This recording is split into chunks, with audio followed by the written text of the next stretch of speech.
ఓం నమః శివాయ. పోలి స్వర్గానికి వెళ్ళుట. పూర్వము ఒక ఊరిలో రాజమ్మ అనే చాకలామె ఉండేది. ఆమెకు నలుగురు కొడుకులు కోడళ్ళు. చిన్న కోడలి పేరు పోలమ్మ. అందరూ పోలి అని పిలిచేవారు.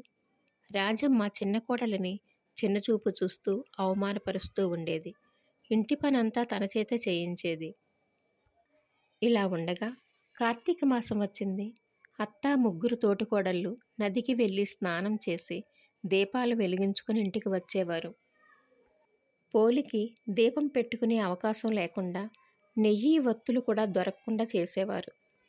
అయితే దైవభక్తి కలిగిన పోలి కార్తీక మాసం చెయ్యాలనే తలంపుతో అత్త తోటికోడళ్ళు నదికి వెళ్ళగానే ఇంటి వద్దనున్న బావి దగ్గర స్నానం ఆచరించి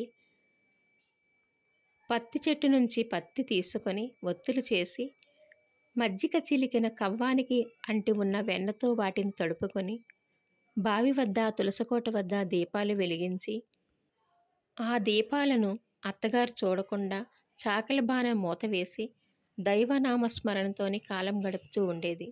ఇలా నెల రోజులు గడిచాయి. పోలి భక్తి శ్రద్ధలకు మెచ్చిన భగవంతుడు పోలిని స్వశరీరముతో తీసుకురమ్మని వేదవాద్యాలతో మంగళధ్వనులతో పుష్పక విమానాన్ని పంపించెను.